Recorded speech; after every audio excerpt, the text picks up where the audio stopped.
Wakey, wakey, another beautiful day that you're waking up to. It is the 9th of April, 2024.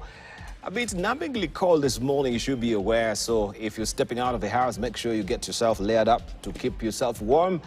It's cold weather that we are in April, it seems. And so we have showers outside the house right now. So you want to also carry your brolly. My name is Dibala Nea. As always, I trust that you slept well, had a lovely restorative night. And as Benjamin Franklin will say, let's be up and doing to a purpose, right? So do for good and not for evil. That is what we expect of you today in building the nation. Today is Tuesday. Every Tuesday we have Siesta Fiesta coming your way, where we take a critical analysis of the political landscape of the day, projecting where we're going, and also just dialing back on how the week has been so far as the political scene is concerned. We're joined this morning by Dr. Otieno Molo, who is a senior counsel, also a member of parliament of Rarieda. Also we have with us Owen Baya, who is the deputy leader of the National Assembly. That is the deputy majority leader, I should say. We'll be joined by Danson Mungatana, who is a senator of Tana River.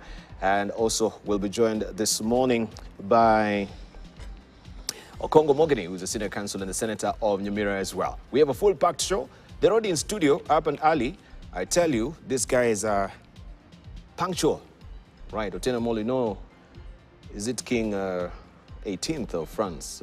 Who once said that punctuality is a courtesy of the kings, and also it is the the gracious politeness of the princesses. So seeing you up and early, it's quite remarkable. We'll hear from you much later. And Owen Baya. Let's see how the weather will be today.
All right, tough questions. As Lenturi claims fertilizer is good, is what is headlining the front page of the Standard, fresh and hot off the press today.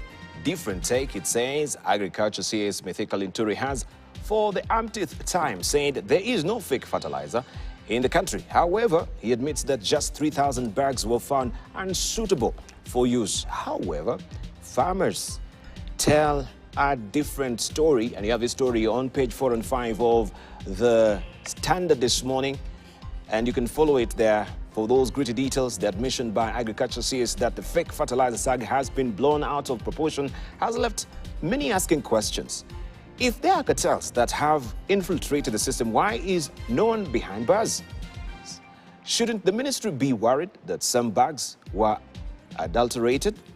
Who's fooling whom in the saga? That's the probing question, right? And we can see inside there, you can follow the story, as I've mentioned, on page 4 and 5 of the Standard today. Looking on the teaser on top here, star DJ Mfalme Tan's witness in murder case. That story on page 3. No truce deal between Israel and Gaza. That is on page 27. And World Bank warns of poverty inequality on page 25. Mwamba girls bask in Kenya Cup glory. That is another story that you can follow on the sports pages of the Standard today. School layoffs loom in secondary changes. A major overhaul is on the horizon for over 10,000 secondary schools in the country. The changes could lead to significant staff layoffs and funding cuts as the government implements CBC. That story is on page 13 of the Standard today. And why gas will be Ruto next EA battlefront. The government is set to block the importation of cooking gas through its borders with Tanzania as it seeks greater oversight in the petroleum sector in a bid to stem illegal refueling. You have a story on page 19 of the Standard today. Also remember, you have the Financial Standard coming in handy for you to get all the wiser as far as financial matters are concerned. Fresh core capital headache for lenders, investors as well. That is a story that is tucked away inside today's publication. This is how it looks. Make sure you grab a copy, I should say, of the publication. Musalia to unfold ANC in grand UDA plan. That is the latest development as far as party politics is concerned. Deputy Rigathi Gachagua wants only one deputy party leader position in UDA. And these are some of the sentiments that they are proffering here. President William Ruto, UDA party leaders, is keen to see all Kenya Kwanza affiliate parties fall into one. Also, Deputy President Rigathi Gachagua has opposed plans to have more deputies in UDA and wants party constitution changed. PCS Musalia Mudavadi, Foreign Affairs CS and NC Chief, has agreed to fold his party and may land deputy party leader post. And Speaker Moses Wetangula, who is a Ford Kenya party chief, is adamant to follow Mr. Mudavadi in folding his vehicle and joining UDA. This story, you can follow it inside the Daily Nation. Behomet, President Ruto's wish to have Kenya Kwanza party fold into one political juggernaut ahead of the 2027 polls appears to be gaining traction, with the Mudavadi's Amani National Congress showing keen interest, but move is likely to ruffle feathers in DP Gachagua's corner, even as Ford Kenya's Wetangula plays hard to get. You can follow the story on page 4 and 5. Patients' agony as medics take to streets. That is a story that you can follow. It continues apace. And you can see some of the handlers of medics who took part in a joint demonstration yesterday in Nairobi to push the government to heed to their grievances. As the national strike enters the 4th week, patients have been stranded and abandoned. That is inside the publication today on page 7. Where watching the sunset is worth every penny. You can read all about it inside the publication today, all about tourism and traffic nightmare as travelers stranded for over 24 hours. A move by Kenya National Highways Authority to close section of the Nairobi-Mombasa Highway for repairs led to a traffic snarl-up that lasted Sunday till Monday. And this story is tucked away on page 8 of the Daily Nation today. New school textbooks on the way in first review of CBC system, and this is all tucked away on the back page of the Daily Nation this morning. The Star, riddle of billions idling in counties' bank accounts. That is the splash today. Accounting mess must have accumulated massive pending bills. There's lots of stalled projects and complaints of underfunding paralysis. This story continues on page 2 of the Star today. Also, tough new rules for school buses to curb road carnage is all tucked away inside today's publication of the Star. Looking on the sidebar, how technology changed Elisha Sharma's life. You can read about his heart-wrenching story and his turnaround there and how technology came in handy for him. Who is fooling whom?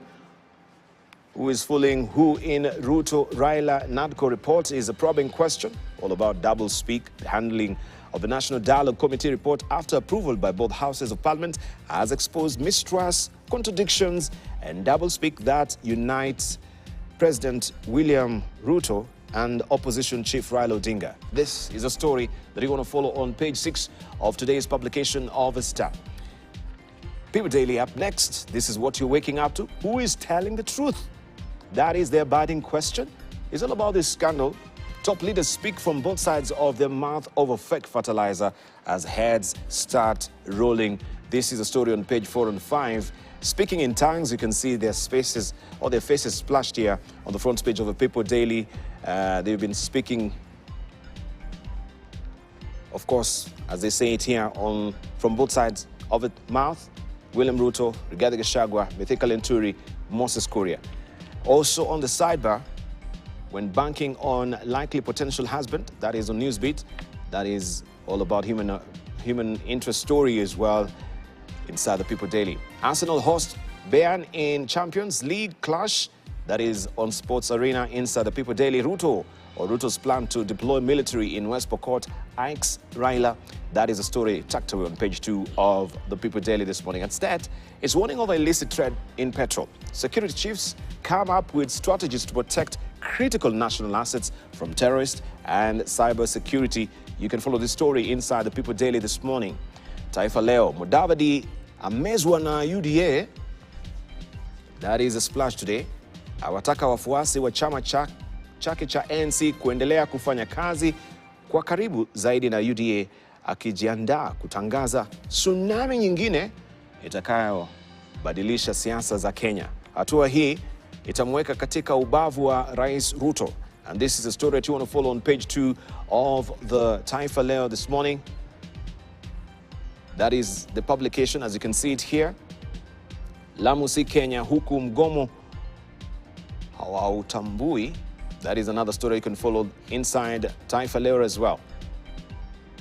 All right, let's buckle down to some business. Why Kenyans don't earn interest on M-Pesa balances. Customers in other countries earn interest on balances. Only Kenya has a low blocking interest earning. And it says here millions of M-Pesa and other mobile money service users in Kenya could be earning interest on their deposits were it not for a 2014 law that blocked it, making Kenyans the only ones missing out on this stream of income in Africa. In other African countries, including Uganda and Tanzania, mobile money customers earn interest on their balances similar to savings or saving in a bank. A new report by International Monetary Fund reveals this. Interesting. And you can follow the story on page 2 because, of course, it's a pool of money that can be used by the firm elsewhere to accrue interest. Why aren't you also benefiting from it as well because you're part of that contribution? US wants public say on Kenya tax trade rules. The US is demanding that Kenya grant traders and the public bigger say in regulatory changes to safeguard their rights, including accommodating their views and granting them sufficient time to comply. That is a story that you want to follow inside the Business Daily. Regulator bars UK betting farm, that is W88, for lack of license. And CBK sees rebound in imports on shilling. Also that story tucked away inside the Business Daily. Kenya races to start tracking gas cylinders from June. That is on page 2. Let's cross over to Uganda. Strike deals heavy blow to businesses. That is a splash on the front page of the Daily Monitor. And UPDF starts using new structure. What police officers have recorded in PA's Sally Brawl, or that is brawl with lawyer. You can follow the story on page 10 of the Daily Monitor as well. The Citizen this morning, anti-flooding project set to take off in Dar. This is what the publication in Tanzania is carrying this morning. The demolition of 2,155 houses and other structures in the Msimbazi Valley in Dar is scheduled to begin this week ahead of the implementation of Msimbazi River Development Project. That is inside the publication as well. In Rwanda, 10 key proposed changes in family bill you should know. That is a splash. You can see Kagame and Clinton discussing regional security matters here. This is President Kagame with the former US President Bill Clinton, who was in Rwanda leading the US delegation for Kuibuka at 30 at village Urugwiro on Monday. Kagame and Clinton discussed regional security issues and concurred on the necessity of a political solution addressing the root causes of the conflict in eastern DRC, which impacts the entire region and beyond. That is how the publication is looking this morning. If you're waking up in Rwanda, you can grab a copy. This is East African This Week at a Build Rwanda, 3 decades later, as it marks the 30th anniversary of the 1994 genocide against the Tutsis. It's remarkable just how much Rwanda has not only survived but thrives and is reaching for more. You have a story on page 4 and 5 of the East African This Week. Also, why outsiders won't let Sudan test prosperity is another story on page 10 of East African. China Daily, Xi calls for closer ties with Vietnam. That is a splash. You can grab a copy for yourself. And we have also the latest publication of The Economist. China's risky report is a splash this morning. Make sure you grab a copy to read all about that. Trump and nuclear deterrence, Latin America's right-wingers. Also, if you're interested on matters diplomacy, security, and foreign affairs as well. Newsweek, the world's greatest auto disruptors. And we have the executive of the year. This is Jim Rowan, CEO and President, Volvo Cars, and the innovators leading the industry into the digital future. You first look at the new Mercedes-Benz, that is G-Class, also is tucked away inside the special issue of the Newsweek. And a disaster waiting to happen. This is what the Fortune magazine is carrying, and it's all about how Boeing broke down. All that tucked away inside today's publication. I will be showing you much more that is inside there as well, looking at the editorial cartoons. But let's see. This is what we have inside the People Daily, the editorial cartoon today. And it's all about the bizarre spending. I need more fuel. This is really bizarre spending of taxpayers' money. And you can see that is the government guzzler there. Stop and fuel here. And you're the Kenyan who is being, of course, milked dry as far as the bizarre spending is concerned. And this is what Stano has drawn for us today. And this is in Rwanda. Of course, President Kagame saying never again shall the country go through such a harrowing torture as you observe this week, the Kwibuka, that is remembrance, 30th anniversary since the atrocities and man's inhumanity to man that was perpetrated to fellow human beings in Rwanda is being observed. This is what we have inside Standard today as a publication. Allow me to rope in our panelists who are already here. We begin with Otieno Molo just to decipher what he has seen on that particular publication there. As far as the bizarre spending, lately we've seen what the media has published as far as the spending of government is concerned, from digital watches to, of course, county outriders and escort for the governors, 10 of them. We have smart TVs, and people are asking, really? In such an economy where people are suffering and the doctors are still on strike, we can actually be showcasing such prodigalities. Yes, as usual, first, let me start with the weekend activities in terms of football. Yes. Last week, I said that we were confident as a national supporter that we'll be back on top of the table. And we are back there. And we are confident we will sustain that lead. And today we also have another match, a fairly tough match against Bayern at 10 p.m. And I hope and pray that we thrash them. But more seriously, supporting which team? I'm a Manchester United fan. Oh, okay. Yeah, that's now a village team. It's a village team now. It's a village team. We don't speak of Manu where we speak of serious teams anymore. We've given an opportunity for small teams to grow. But more seriously, Dibal, yes, in terms of that cartoon and what's happening, let's link it to this very serious matter of the doctors' strike. Yes. And the clinicians. And the situation of what's happening.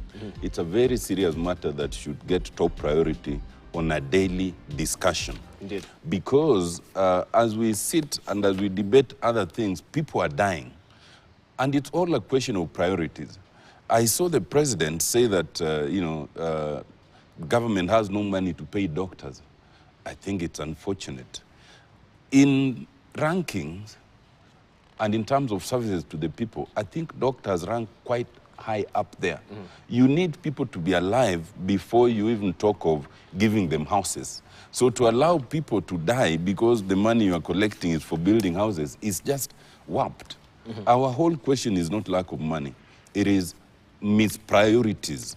You cannot say you are collecting so much in billions, hundreds of billions, and you are keeping it to build for people houses, but you cannot pay the doctors what was already agreed upon. Secondly, collective bargaining agreements must be taken seriously, and government exists in perpetuity. To the extent that the government of the day in 2017 signed a collective bargaining agreement with the doctors, you can now not turn around and say, no, you have no money to honor that agreement, because that would suggest that you are a government that lies to its people, that even when you sign an agreement, you have no intention of keeping it. That would be unfortunate. Thirdly, and just I think if you look at the papers today, and I watched on TV, the amount that government spends on local tours and even international travel is just unbelievable. When, like yesterday, the president goes to West Pokot to open a private cement factory, and you saw that almost the entire government was there, how much do you think is spent of taxpayers' money on such matters? And you will see that President Ruto has so many such events, and it's always full of government functionaries. So billions of shillings are spent on non-essential engagements, both local and international. You must remember that I think the survey that was done shows that President Ruto is the most internationally traveled president in Africa, perhaps ranking fairly high in the world. And all those monies that are spent could actually be saved. We are talking about paying doctors. We're looking for partners, private, public partnership. Do you know how government works? President Kibaki is a private investor. President Kibaki was able to get a lot of partners without traveling half as much. In his entire presidency, Pombe Magufuli, I think, traveled out of the country. Is it only a record twice? A president does not need to travel to make things happen. A president can make things happen without having to travel. Now, at a time like this, when we need to take seriously the doctors' strike and engage them, we are then talking and passing through Parliament, led by my friend Owen Bayer, laws that allows the president an open hand, a limitless hand, in appointing chief administrative secretaries, who, and I've demonstrated here before, the amount of money that a chief administrative secretary would earn in a month is enough to pay several doctors, and especially now the clinical officers. If our government was serious, led by the president and no other person than the president, they would sit down with these doctors. Even if it's a question of not having sufficient money, they would tell them, look, this is what we bargained for, but we can't pay you all at once. Accept so much, and then go back to work as we work on getting the rest. But the attitude that we've seen is an attitude of mtadu, let them strike. You know, you send junior persons to engage with them, sometimes walk out with them, on them, sometimes they don't attend the meetings. I think the lackadaisical attitude of government is the problem. And that cartoon just speaks to it. If you look at how much, I think just last week there was that report of the hundreds of millions being spent on non-essential things, including in State House, you know. And you're talking of coming up with new State House. I think they're constructing one in Bungoma. The other day they said they were renovating, you know, the State House. I mean, it's just a question of mispriorities, and it's unfortunate. All right, Owen Bayer, I think you as also the Deputy Majority Leader in the National Assembly, there is a motion that seeks to ouster the CS of health right now that will be steamrolled by Babu Wino. Are you intimately familiar with that? And do you think now with the pronouncement for the president that there is no money, that sounds a death knell to maybe the motion itself? It won't make any discernible difference at the end of the day, because there's no money even if you ouster or you seek the impeachment of Nakhumicha, it will make no dent at all. Thank you very much, Deval, and to be here on this show again. Deval, you know, one, I must acknowledge that we have a problem in the health sector, a problem that is not a new problem, a problem that has steamrolled from the past regime. And this problem has been kept postponed for many days. You know, it's very easy to call those doctors and tell them, look, let's sign an agreement here, and an agreement is signed, but with no intention at all to honor that agreement. And that is what happened in the past regimes, where because the government is cornered, so the president convenes a meeting and said, what do you want? We want this. And they say, okay, that we will get, that you will get, that you will get, let's sign an agreement. But that hoodwinks the labor movement for the doctors into signing an agreement and going to work. But there is no at all any drive to want to implement that agreement, that CBA. And that is what happened in the past regime. The doctors were hoodwinked into signing something that is impractical, that cannot be implemented. And when that happened, now this agreement is now steamrolled into the next government. But then, wait a minute. This has happened a lot, and especially it was an operation of the last regime. We had the same for teachers, where teachers threatened to go on strike and they were called hurriedly, and you know, a very beautiful CBA was signed in a way to get the doctors back to work. But it is an impractical, a very impractical agreement that was signed for the doctors again. For teachers, and I think this happened a lot in the last regime, to just get them to work with no intention at all to put into practice that agreement. And that is actually the problem that we're having now. The problem that we're having now is not really a new problem of the doctors versus the government. This is a problem of the past that has been now jettisoned into the present. And that is where the problem is. Because if you look at that agreement that these doctors are talking about, that, you know, we signed an agreement, and this agreement had said that we will pay 200,000, I think, something like that, to interns and all that, you know. And now we have a practical situation. Can we afford that? Secondly, Dibal, for the last 3 years, in the past regime, we said the last 3 years, the past regime, interns were not employed. They were at home. There are many parents who kept on calling me and say, Owen, what is happening with interns in the ministry? I have my son who graduated and now needs to be an intern so that he can practice. But they were kept at home for many years. Many of them, you know, year 1, year 2, year 3, those who graduated, and they were at home and they were not. Now this government has come to say, look, I think we have a responsibility as a government to ensure that these interns, actually these students who graduated, now become interns. And when they do that, they look at the agreement. The agreement is a ridiculous agreement of 200,000 a month. And yet here we have interns from other disciplines. Teachers, we have interns in government. Right now we have, this government has employed over 7,000 interns, and we have interns in teachers. How much do they get paid? They get paid 25,000, if I'm not wrong, 25,000 shillings a month. Here's a medical intern, however highly regarded that profession is, who wants to earn 200,000.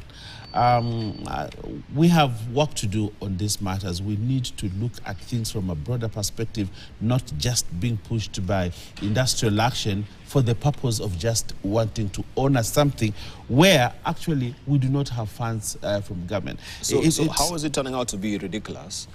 And they sat on the table, they negotiated, and it was a collective bargaining agreement that was appended to by both sides of, you know, the divide. The doctors and the government. I want to tell you this, Debate. I'm inclined to wonder how it turns out to be a ridiculous, as you put it, agreement. There's a saying in Swahili that says, kubali yaishe. Kubali yaishe. Kubali yaishe. And this is what the previous regime really clashed on, kubali yaishe. There's a strike, and what do these guys want? They want 200,000, they want 500,000, they want just sign it so that they go back to work. And that is how ridiculous it was. That the previous regime entered into agreements that were impractical. But that should be the onus of a government. So if you kubali yaishe, yes, then you need to actually also move on with the ramification of that particular agreement. No. Now we have a new regime in office, and they say we need to be practical. we need to be practical. One, we need to look at the resources that we have. That is one. Two, we need also to look at, can we afford this going forward as government, paying this much? And therefore, for Babu Owino to want to bring a motion in Parliament to remove Nakumicha, I can tell you that is a populist attempt. It is driven by politics, not a solution for the issues in the Ministry of Health. I can assure Babu that if Nakumicha is removed today and we have another cabinet secretary appointed, he will even bring another motion on the same cabinet secretary to want to remove him with the same issues, because we need to be realistic on the issues of doctors. Yes, we need doctors. Doctors are very important, but we also need to look at what is it that this government can offer going forward. And I think those are important. And so, but I want to assure Babu Owino that he will not use Parliament to play politics. We will not give him that opportunity to want to further his political agenda in politics using Nakumicha's name. As legislators who are given an opportunity with a mandate to represent the people, we also have a responsibility to ensure that the government is able to honor its promises. So we are not, this government, I do not think will want to enter into a deal just for the purpose of Kubali Aishe. All right. Yes. All right, Kubali Aishe Okongo Mogini, right? Just accept and move on. Your reaction? First of all, I want to wish our Muslim brothers good Eid al-Fitr celebrations as they bring to an end the fasting season for Muslims. You know, politics can be depressing at times, Debal. Listening to my colleague here, Owen Baya, you know, speaking this morning as if many Kenyans, most of them who are poor, who rely on public hospitals to get treatment, and who are watching this show, and you hear Mheshimiwa here responding without any show of sympathy and concern for these poor Kenyans. It's depressing. And if that is the attitude by the Uda government, then Kenyans are on their own, the bar. You know, in law, we have what we call successive succession in government. If you signed a CBA with doctors in the previous regime, it's no excuse to tell Kenyans that we are not going to honor this CBA agreement because it was signed by the previous regime. I've just come from Nyamira, and there is hue and cry from poor patients who cannot access treatment because doctors are on strike. And the situation is getting worse. Clinicians have joined the strike. I think there is a threat by nurses to join the strike. Really, Mheshimiwa Owen Baya, I'm sure the situation is the same in Kilifi. And you are the people's representative. I don't mind if CS Nakumicha was to take the stand you have taken this morning, but for you, you are a people's representative.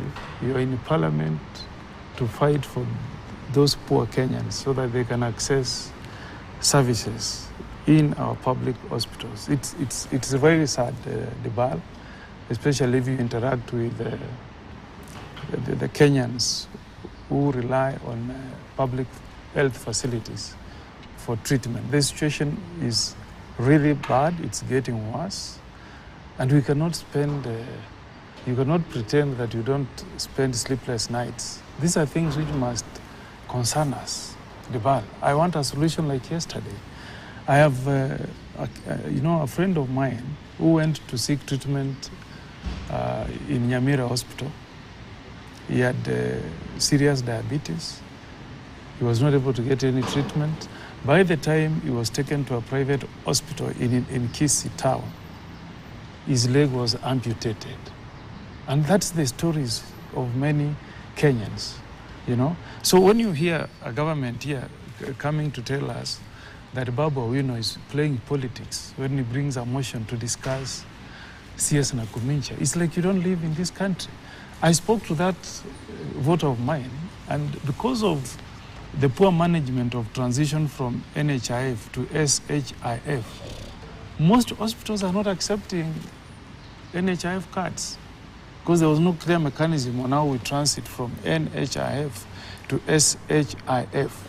When you are telling Kenyans that this country has money, did you see in the supplementary budget the amount of money we are giving to the First Lady's office, the amount of money we are giving to the Second Lady's office, the money that is planned to be paid as salaries for cabinet administrative secretaries, people that this country does not need?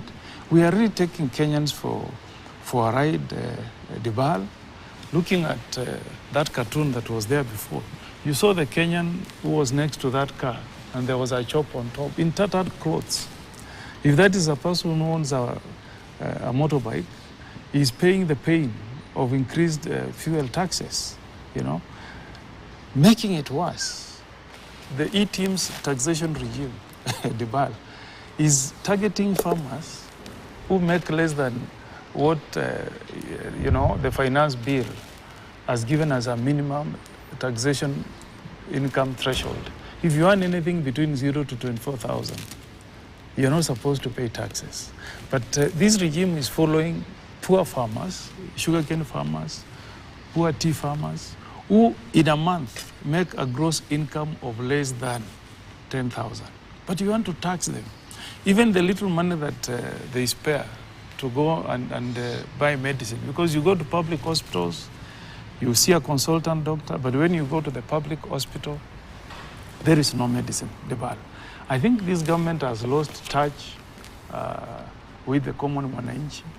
This is not the way we behave in an economy like ours. If you read the autobiography of Hillary Clinton, she will tell you that when she was appointed as a CS, as a cabinet minister by President Obama, and she went back to White House, she found the same dining table that was being used by Hillary Clinton, by Bill Clinton, still being used by Barack Obama as a president. Because the country called United States of America does not want to be wasteful. Resources must be used to provide services to people. But within 1-2 years, we are reading stories. I don't know how much your watch is worth. People are wearing watches worth 10 million. In a poor country like Kenya, where you are buying a TV screen for 2 million. I think we must call out this government for what it is. It is an arrogant, wasteful, uncaring government whose agenda is not to serve the people of Kenya, but just to inflict pain day after day. You saw what happened in the affordable housing bill. I introduced amendments to the floor of the House, and I said, you cannot tax farmers on their gross income. Because this guy, when KTDA is paying a tea farmer 10,000 shillings, it has not taken into account the salaries this farmer is going to pay the workers who plug that tea, the fertilizer that this farmer has bought. If you remove all those expenses, this farmer is earning less than 4,000 shillings. Mm-hmm. But you know what the affordable housing law states now? You are taxing this farmer at gross income. Meaning if you make 10,000 shillings, the government will tax you for affordable housing at the gross income. I put a proposal and said there are many Kenyans who are having chronic illnesses. There are Kenyans who are suffering from cancer. It is inhuman to subject these Kenyans to this taxation because it's a luxurious taxation. They have already made their due in tax payments through pay as you earn. And I said, let's exempt these Kenyans. I even made a proposal and said, people who are already heading towards being senior citizens, who are 55 years and above, they are running mortgages, they're about to retire, let us exempt them. Nobody wanted to listen. People shouted from across the island, said, we will tax them, put a question. And that law is now out there. Now, can you call that a government that has any sensitivity towards the people it's meant to serve? It's a government that is very, very insensitive, very uncaring. And I can't wait for 2027 to come, we get rid of this regime. We put in place a government that can, be at least sensitive to the suffering of Kenyans. This idea of doctors, Dibala, this is strike by doctors. If we don't act quickly, sit down with the doctors and find a solution, we're going to have corpses all over. A doctor at KNH told me every morning nurses call him and tell him, come and sign off bodies. If they refuse, those bodies will be clogged up in our hospitals. So the situation is serious, Owen Baya. It's not something you come to this show and just dismiss. We're in a serious crisis. We want leadership. We want solution from the government of the day. Thank you. That's the least that we can demand as Kenyans. Indeed. And also, NARC Kenya leader Martha Karua has lashed out at the Kenya Kwanza government for lavish spending as Kenyans continued. If we could just roll the auto cue, please. As Kenyans continue to die and suffer in hospitals due to the ongoing doctor strike. Speaking after meeting the party officials and supporters in Naivasha, Karua faulted sentiments by President William Ruto that the country did not have funds to pay the striking doctors, noting that the government had failed in its duty. She said that the ongoing suffering orchestrated by the strike lay squarely on the hands of the president, as Catherine Imaraget details this story. It's just one day after President William Ruto said the government has no funds to pay the striking medics. Now, NARC Kenya leader Martha Karua has rubbished the remarks, saying the public hospitals are in a bad state despite lavish spending by the government. We really need the services of the interns who have now not been posted. It's also happening when our health facilities are ill-equipped. It is unconscionable for the regime to continue splashing taxpayers' money on non-essential luxury items. Flanked by the party delegates, she challenged President Ruto to come clean on the Ndabibi land scandal in Naivasha that has seen over 30 individuals arrested and arraigned in courts. She called for the immediate withdrawal of tens of GSU officers who have camped in the dispute land that once belonged to ADT Farm. The party chairman in Nakuru, John Ngaruya, condemned the continued occupation of the Ndabibi land by powerful individuals who are using security officers to antagonize residents. We have the power to recall. We even don't think that the 5 years will come to an end. We really want to recall this government because it has oppressed the common mananchi. She revisited the fake fertilizer scandal that has rocked the country, noting that this posed a major threat to food security in the country amid a rise in cost of goods. Earlier on, the Deputy President Rigathi Gachagua condemned the distribution of substandard fertilizer to government stores and said police detectives will arrest persons involved in the scam. He said rogue suppliers delivered a consignment of 50,000 bags of the substandard fertilizer, an amount that he said is negligible and cannot affect the country's food security situation. The DP said the government has imported 4 million bags of fertilizer, and out of that amount, only 50,000 bags came from a crooked supplier. Catherine Imuraget, KTN News, Nairobi. The Ministry of Agriculture has denied supplying fake fertilizer under the subsidized fertilizer program, stating that the complaints being raised are only for substandard fertilizer. Speaking when he appeared before the National Assembly Agriculture Committee, Cabinet Secretary Mithika Linturi was at pains to explain how the fake fertilizer found its way into the hands of farmers in the country. As KTN's political affairs reporter Emmanuel To now reports, President William Ruto says heads will start to roll concerning the scandal. Another day to try and make sense of the fake fertilizer scandal under the government's subsidized fertilizer program. Tuesday, the CS for Agriculture, Mithika Linturi, alongside the managing directors of the National Cereals and Produce Board, NCPB, and the Kenya Plant Health Inspectorate Services, KEFIS, appeared before the National Assembly Agriculture Committee. The trio sticking to their guns that claims of fake fertilizer were just fertile imaginations. What does KEFIS say about some of this product and go for 2 years? Yes, we appreciate it was done in the other administration, but this administration has also distributed this product for 1.5 years. We do not have fertilizer that you would say is fake.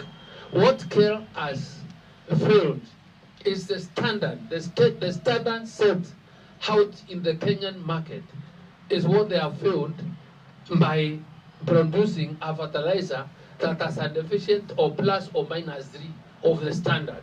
If the nutrients were below and that was substandard, not fake. But if there were no nutrients, there were 0, that would be fake. The mark of quality we received from the supplier, 51 Capital African Diatomite, through a letter which I received in my office on 12th of March 2022.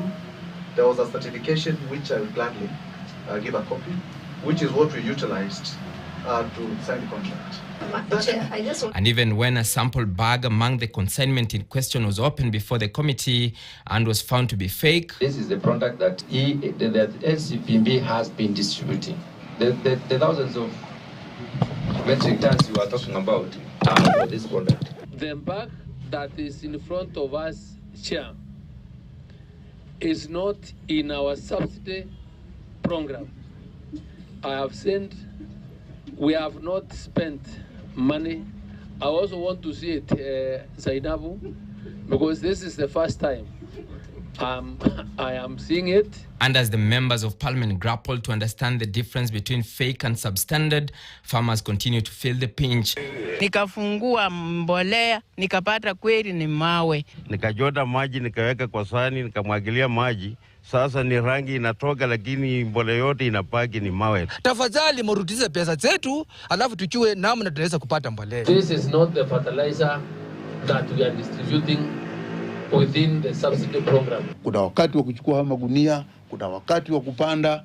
Kwa hiyo wakati huu wote waliofanya ni sharti serikali hii ya Rais Ruto iweze kuwalipa. The contradictions did not end there, as the CS dismissed statements by Deputy President Rigathi Gachagua that about 50,000 bags of fertilizer were fake. We have imported over 4 million bags of fertilizer. So only 50,000 we got a crooked supplier.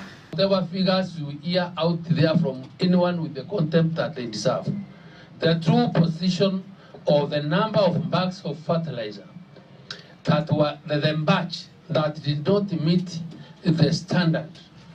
Yeah, the standard is 3,000 bags. And as the back and forth continued in Parliament, President William Ruto, who made an impromptu stop at NCPB Eldoret, promised to crack the whip soon in regard to the fertilizer scam. Kuna kampuni moja iko na kasoro kidogo, lakini tunarekebisha kwa sababu hatutaki mtu achukue nafasi ya kuharibu hii kazi nzuri wakulima wanafanya. Emmanuel To, KTN News, Nairobi. All right, so who is fooling whom? And you can see it there. You heard it from the CS himself. Is he putting food in his mouth as far as the fertilizer is concerned? And that has been the question everyone has been raising. He was before the Agriculture Committee yesterday. I want to rope in Senator Danson Mungatana for just comment on the latest development. So who is telling the truth? It seems now the CS has no sorting idea. Some of his bags that are actually in the market, he says he's seeing some of them for the first time. Your reaction? Good morning. Good morning. First of all, I have made my stand very clear on this matter. I've said it before, and I'll say it again, that what needs to be done is, first of all, political responsibility must be taken care of, which means, for me, the Minister for Agriculture ought to save the trouble of letting the members of parliament the National Assembly take a motion of no confidence in him, or saving the president the pain of having to sack him. Okay, so for me, political responsibility must be taken, and I think a culture needs to come, which will mean that going forward, ministers will really be in touch with what is happening within their ministries. It is wrong for minister to come and say, this is the first time you're seeing this, because it has been in the media throughout, okay? And it has hurt people, including people from Tana River County. So I have no sympathy whatsoever in this matter. I have said, and I'll say it again, political responsibility must be taken care of, and then proper investigations must be carried out. Proper investigations must be carried out. And people who are culpable must be fired. That's my position, and it is wrong for people to justify. I appreciate what the Committee of Agriculture is doing in the National Assembly, but I'm so unhappy, because if I was the one who is responsible, you apologize. That's the first thing you do. You apologize to people who have received supplies in belief that it is government supplies. Because when something comes from government, people have a lot of, you have a certain deference, a certain belief that it is okay, especially the people in the rural area. So my own take is that we had a very good program on fertilizer subsidy, which was subsidizing production, as opposed to the earlier administration, which was subsidizing consumption. Then some people have come in between here to sabotage government effort. And I think sometimes instead of the entire government taking the blame, which means the president taking the blame, we have to sacrifice some people. And the correct people to sacrifice are the people who made the supplies, the people who approved this whole process of procurement, because this thing didn't wake up and go. There was a process. So all those people, this is what I want to hear, because all these other stories are not. And then if they can't, in fact, as these investigations are going on, as this who did what in procurement, who did what, the minister ought to step aside, or at least offer, so that the president can say, okay, or don't. Just stay on because it wasn't you personally, it was somebody else, but should at least offer to say that, okay, this is a mess, and I must carry the burden because it is my mess. It is the mess of this ministry.